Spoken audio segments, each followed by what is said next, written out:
ไม่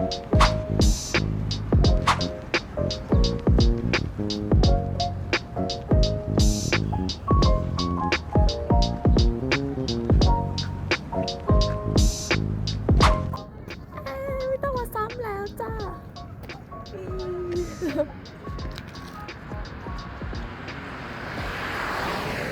ฮัลโหลฮัลโหล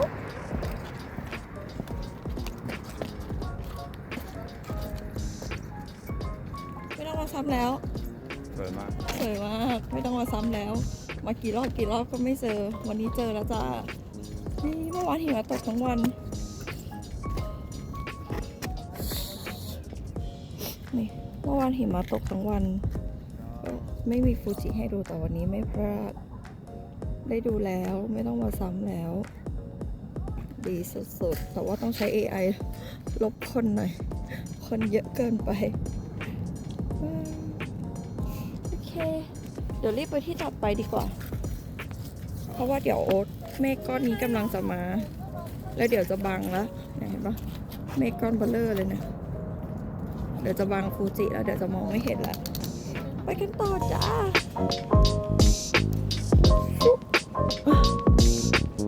ถ่ายพนุหน่อย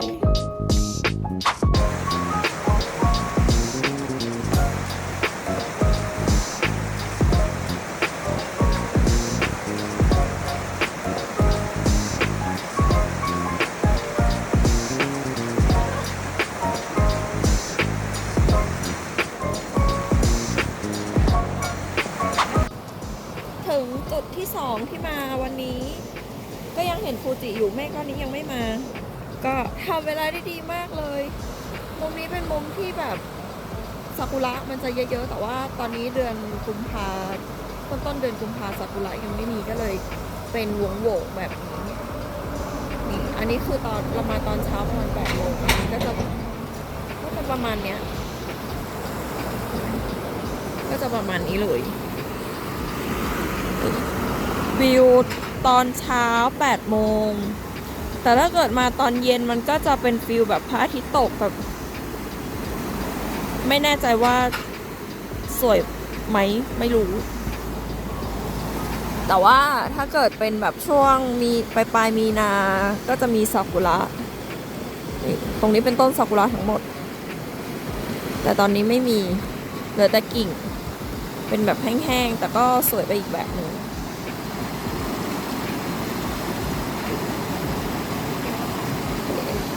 ก็เดี๋ยวเราจะไปถ่ายกันอีกจุดหนึ่งก็คือตรงแถวตรงนู้นเดินไปอีกหน่อยนึง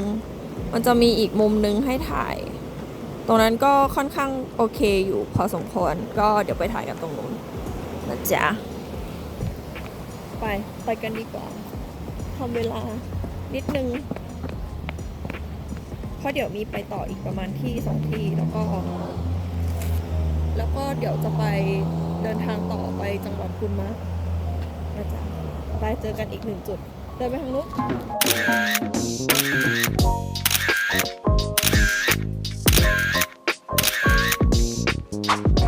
ถึงแล้วจ้ามุมอีกมุมนึงที่อยากจะแนะนำนะมุมตรงนี้ก็คือเลิศเดินสวยมากดูสิสวยปะสวยนี่คาเฟ่นิดนึงในมุมตรงนี้นะอีกมุมนึงที่อยากจะแนะนำถ่ายกับเสาโทรอีสีแดงตรงนี้ซึ่งสวยมาก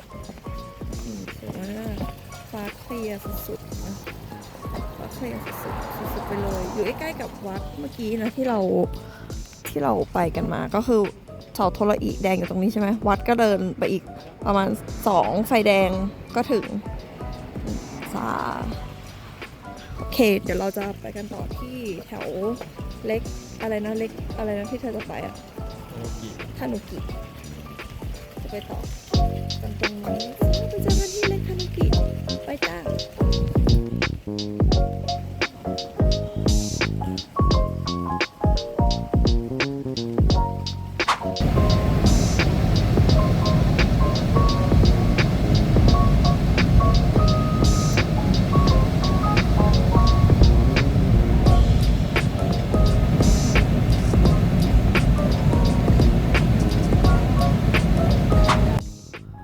มาถึงเล็กทานุกิแล้ว เล็กคานุกิที่คุณเขาอยากจะมาแต่ว่าไม่เห็นฟูจิเขาบอกว่าเปอร์เซ็นต์ที่จะเห็นหิมะที่เล็กคานุกิน้อยกว่าเห็นฟูจิใช่ปะเราก็คือคนที่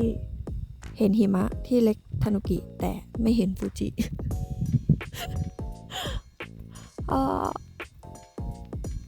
ก็เข้าใจได้เพราะว่ามันมีหิมะคลุมภูเขาไงแล้ว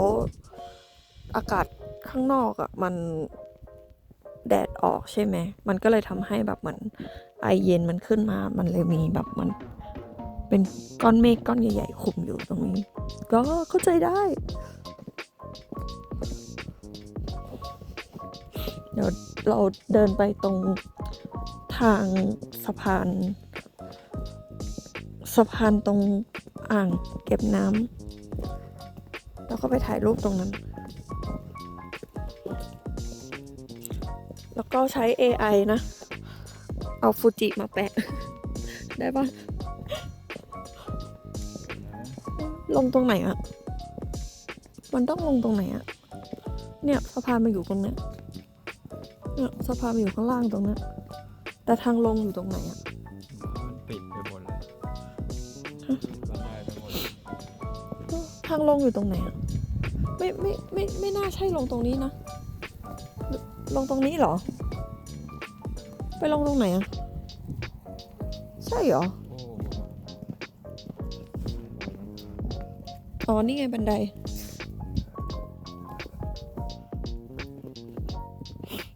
ไม่เห็นบันไดเลย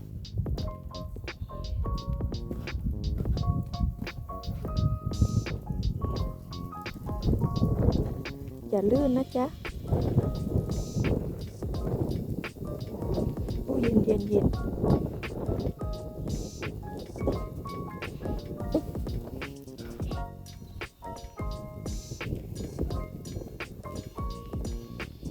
หม็นอะไร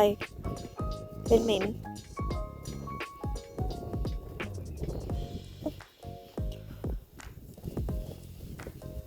อ๋อตรงนี้ก็ลงได้มีบันไดเหมือนกันอู้เย็น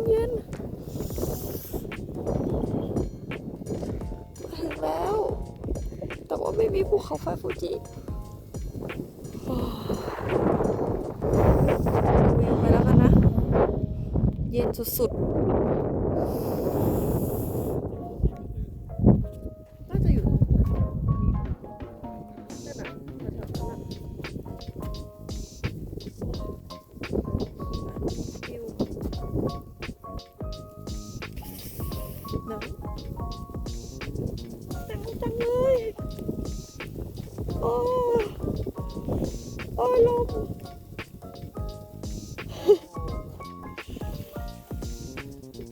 เย็นน่ะไม่มีหมวกเขาไม่ได้เอาหมวกลงมาเสื้อตัวนี้ก็ไม่มีฮู้ดด้วยเย็นไปเลยค่ะแล้วก็รีบไปโอ้ my god โอ้ my god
สือ เดี๋ยวเขาจะมาปูให้ตอน6 โมง6 โมง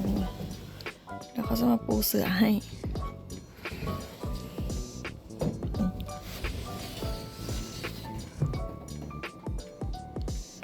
มีโซนให้นั่งตรงนี้ด้วย หนาวมาก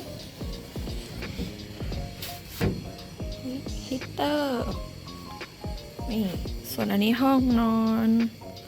ห้องนอน แล้วเขาก็จะมาปูเสื่อให้ ที่นี่ห้องนี้แหละ ตอน 6 โมง แล้วก็นี่มีมุมนั่งจิบชาตรงนี้ ด้วย แต่ว่าเย็นมาก เย็นมาก เย็นมากๆเลย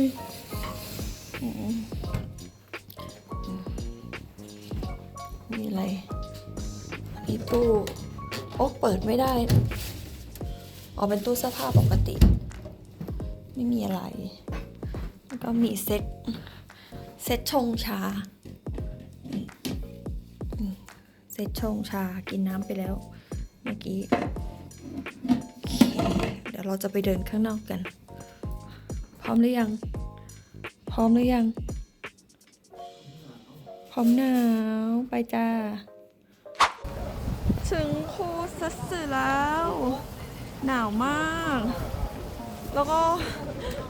ควันขโมงขม่งมากเลยนี่ เพราะว่าอุ๊ย เพราะว่าบ่อออนเซ็นอ่ะมันร้อนใช่ไหมแล้วอากาศตอนนี้คือติดลบประมาณ10 องศาได้ไหม ประมาณ-8 -8 องศา มันก็เลยแบบอุณหภูมิบ่อกับอุณหภูมิอากาศอ่ะ มันแบบโอ้โหกลิ่น มันแบบว่าตีกันนะ มันก็เลยดูควันหนามาก อันนี้คือบ่อยูทาเกะ บ่อยูทาเกะ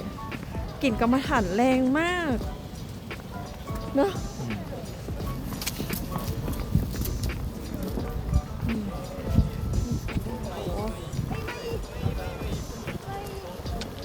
เหม็น เหม็น เหม็นปะ กรรมฐาน กลิ่นแรงมาก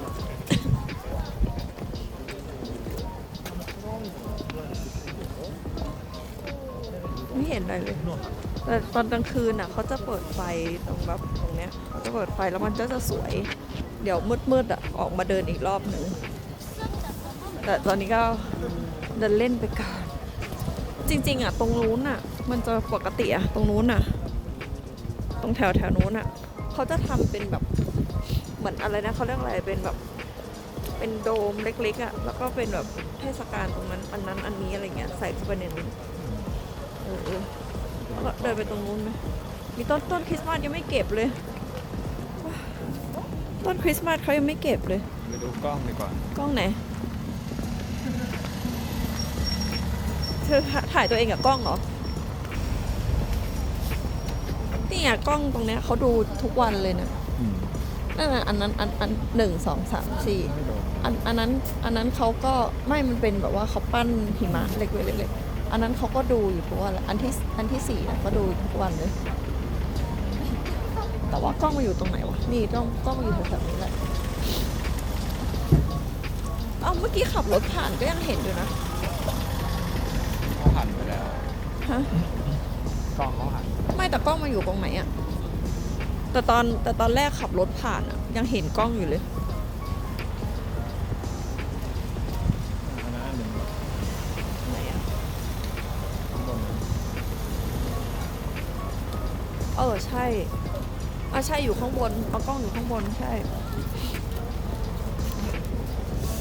ค่อยเดินไปตรงนู้นกันเงินป้ายรถเมล์全然いないよ。เย็ดปาก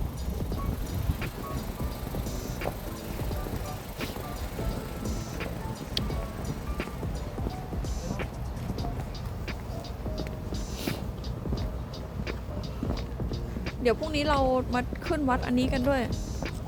เนี่ยเดี๋ยวพรุ่งนี้จะมาขึ้นวัดตรงนี้กัน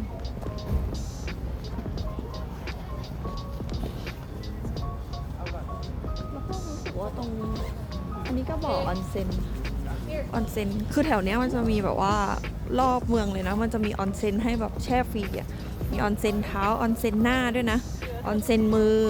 ไอที่เดินผ่านมาตะกี้ตรงนู้นอ่ะมันมีออนเซ็นมือแล้วก็จะมีจุดที่เป็นออนเซ็นเท้าแล้วก็มีจุดที่เป็นออนเซ็นหน้าแต่อยู่ตรงไหนไม่รู้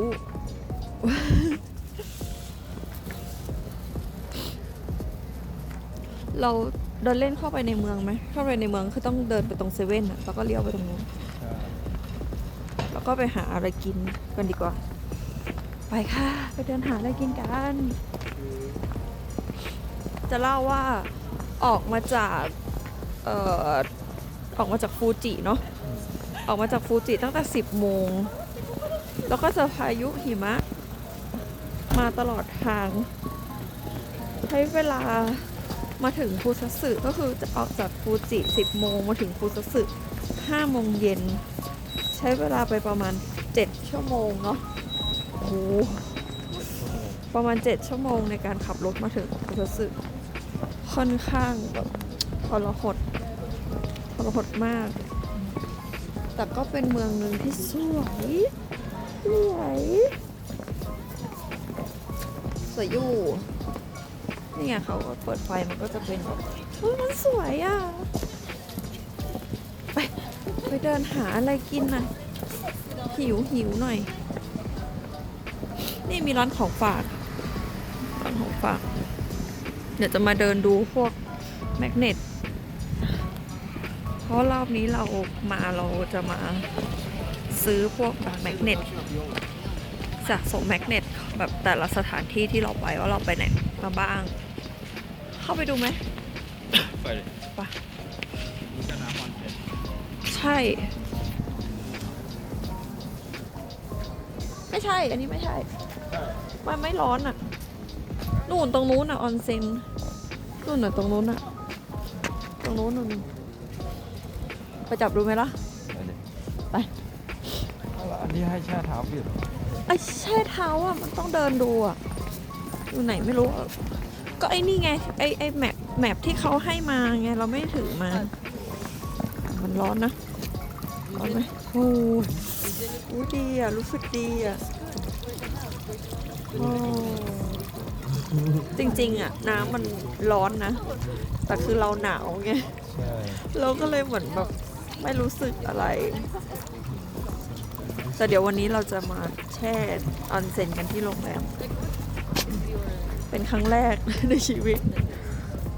ที่เราจะมาแช่ออนเซ็นกันโอ้ดูปากเดี๋ยวทาลิปมาแดงแค่ไหนก็ซิด ไปเข้า ไป ข้างในดีกว่า แล้วเข้าข้างใน แล้วเดี๋ยวหาร้านข้าวกินด้วย อยากกินอะไร อยากกินข้าว อยากกินข้าวแบบหน้าเนื้อหรือแบบอะไรอย่างเงี้ยมื้อนี้อยากกินข้าวอยากกินของหนักๆไปเดินเล่นข้างในกันดีกว่าเฮ้ยเข้ามาในร้านของฝากแล้วอุ่น มีดารุมะด้วยดารุมะเนี่ยแมกเนตฟุซัตสึ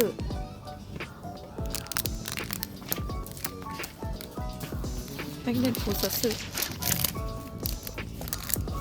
นี่ต้องอย่างนี้นะซิกเนเจอร์ฟุซัตสึต้องมีแบบพายไอ้นี่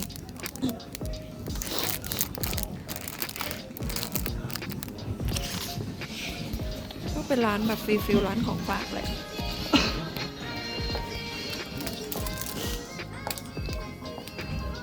ดารุมะ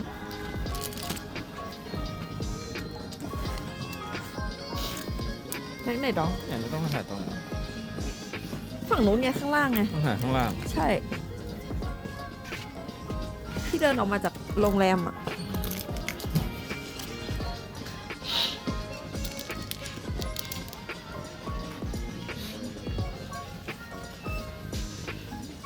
เอ้ย อันนี้น่ารัก นี่น่ารักเท่าไหร่อ่ะ สุด ก็ไม่แพง โอ้โห ไปซื้อที่คามาคุระแพงกว่านี้อีก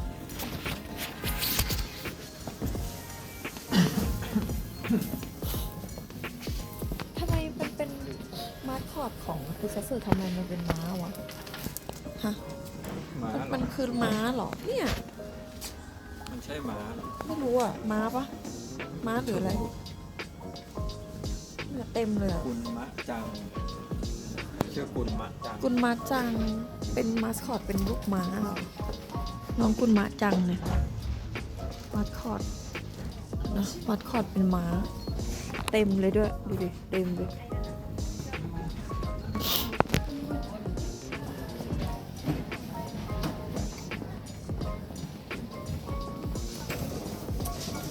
ไปดูของกินฝั่งนี้มีซุปเปอร์ของกิน อันนี้ของฝากวะ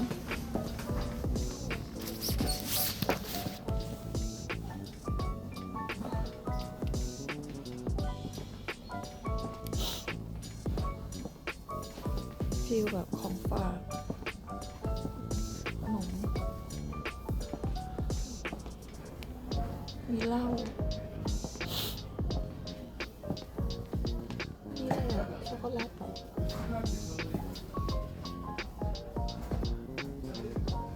หิวอ่ะ ไปหาอะไรกินดีกว่ารู้สึกหิวอ่ะพานุหิวอ่ะ ไปหาอะไรกินก่อนไหมอ่ะ เพราะอันนี้มันปิดตั้ง3:30 อีกตั้งหลายชั่วโมง เดินดูเหรอ โอ้เขาเซตไว้อยู่อ่ะ เดี๋ยวแป๊บนึง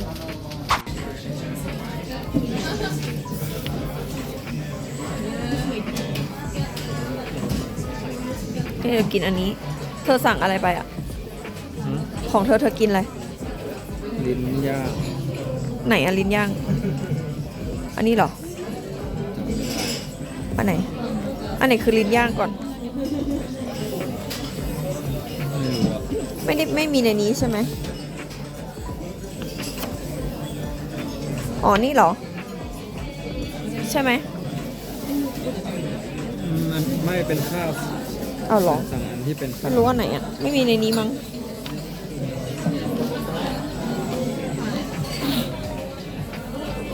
หิวมากจนลืมถ่ายเลยอ่ะ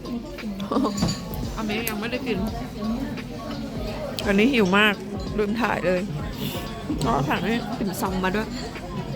เอาเจียวหลงเปา กินก่อนนะ ไม่ไหวแล้วหิว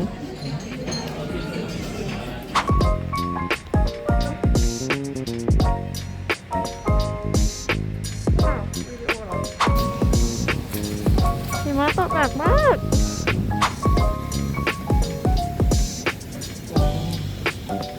นี่ไง ตรงนี้ไง มุมนี้ไง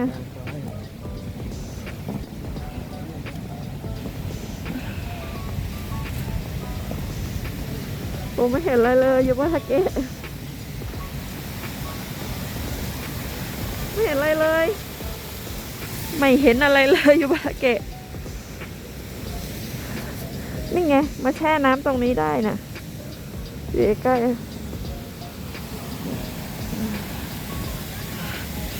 มุดตื้อกลับโรงแรมดีกว่าไหมเนี่ย อ๋อ ตรงนั้นไงเธอ ข้างบนน่ะ แช่ได้หนุนข้างบนหนุนโทรศัพท์เปียกหมดแล้ว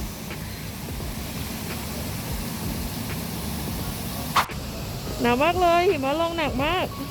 เซเว่นอยู่ตรงไหนอะฮะ ข้างบนเหรอ ไปดิปะเดินขึ้นเดินขึ้นตรงไหนจะไม่ลื่นเนี่ย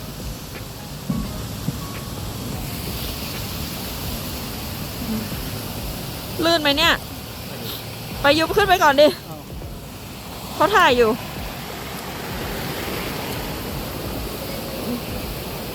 ไปเซเว่นกันกว่า หนาวมากหิมะตกหนักมากเลยมือแข็งไปหมดแล้ว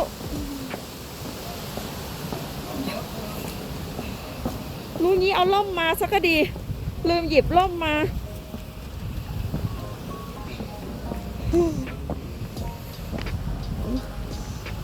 หนาวจริงคุณนะว้าถึงแล้ว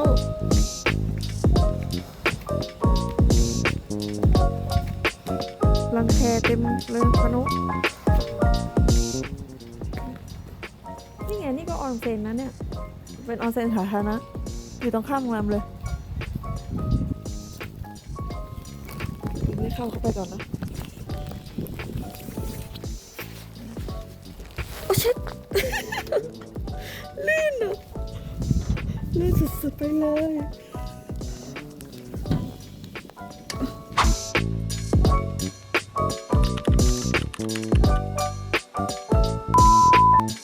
นี่ซื้อมาร์กหน้าคิตตี้มา2 อันหนึงเป็นหน้าดารุมะอีกอันหนึงมันเป็นแปะน่าจะเป็นแปะยิ้มมั้งเดี๋ยวเราจะมามาร์กหน้ากันแล้ววันนี้เราก็เดี๋ยวไปถ่ายรูปคู่กันกับชุดยุโกตะตะกี้ไปออนเซ็นมาแล้วโอ้ถ้าแกะไม่ได้แกะไม่ได้อะตะกี้ไปออนเซ็นมาแล้วโชคดีมากในห้องไม่มีใครเลยก็เลยแบบเป็นแบบว่า private ออนเซ็นไปเลยในห้องของผู้หญิงนะแต่ว่าของเธอมีคนใช่ไหมผู้ชาย2 คนเธอบอกเป็นไงบ้างประสบการณ์สบาย เจอผู้ชาย2 คนสบายดีเลยใช่ไหมนี่อันนี้สบายตัวนี่เป็นหน้าแผลยิ้มนี่คิตตี้แปะยิ้มเป็นไงก็มองไม่เห็นใช่ไหมไม่เห็นบนหน้าหรอปากอยู่ตรงไหนวะมันเห็นเป็นแปะยิ้มไหมเนี่ยคนอีกคิตตี้หมดเถอะว่าต้องปิดตาด้วยเหรอจมูกอะจมูกไหนอะจมูกนี่แปะยิ้มเป็นตรงคิตตี้แปะยิ้มนะตาเธอฉีกให้หน่อยถ้าเราทำก็ฉีกง่าย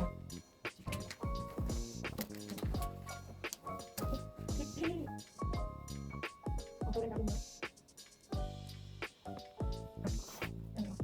เอาตานะนี่นะเป็นบริษัทตีนะครับตรงเป็นกลุ่มตีนะครับไปต้องถ่ายรูปไปต้องถ่ายรูปแล้วนี่ต้องกลับไปยิ้มเดี๋ยวติดตาด้วยไปส่องกระจกก่อน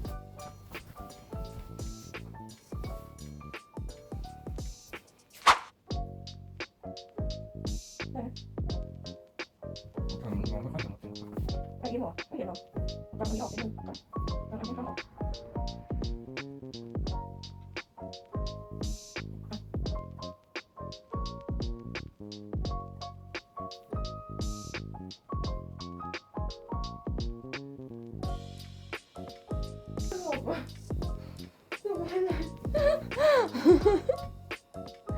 เดี๋ยวไปมาร์กหน้าก่อนแล้วเดี๋ยวก็เอาออกแล้วก็เดี๋ยวจะนอน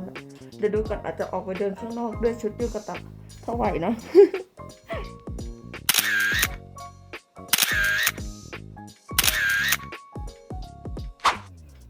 ชมชาดีกว่าเขามีอุปกรณ์ให้ชงชากินกับขนมหวานของคุซัสึขนมหวานของคุซัสึนี่โอเคอุปกรณ์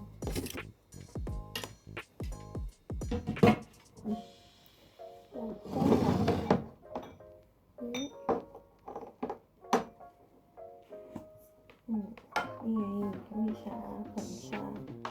แต่ว่าผงชาเป็นแบบที่หอมอ่ะหอมใส่เข้าไปก็ทิ้งหลอมเข้าไป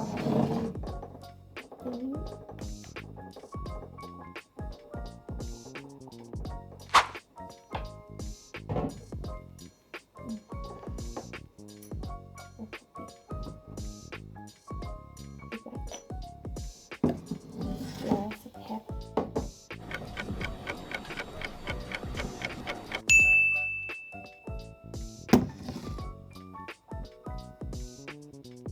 อมอ่ะ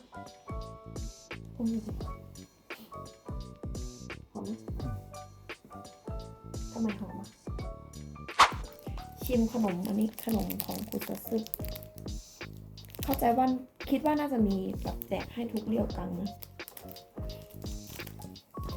เพราะว่ากินขนมญี่ปุ่นมันจะหวานใช่ไหมพอกินขนมหวานแล้วอะให้กินแบบต้องกินกับชาเพราะว่ามันจะช่วยลดความหวานให้มันซอฟพอดี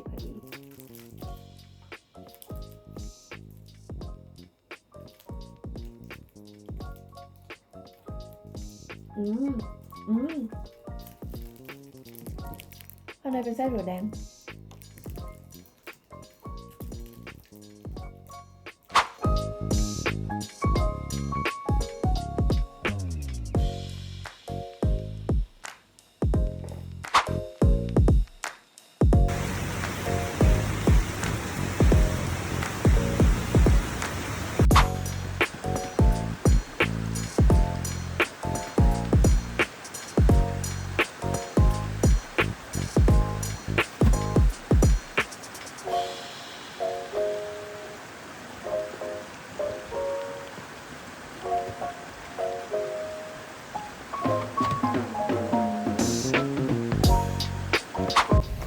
Good morning เช้าวันใหม่ที่คุซัตสึออนเซ็นโอ้ตอนนี้อยู่ที่สวนไซโนคาวาระหิมะฉ่ำมากเข้าตรงนี้ได้ไหมเย็นหนาวสวยมากบรรยากาศดีสุดๆไปเลยแต่ว่าหนาวสุดๆเช่นกันก็หิมะตกลมแรง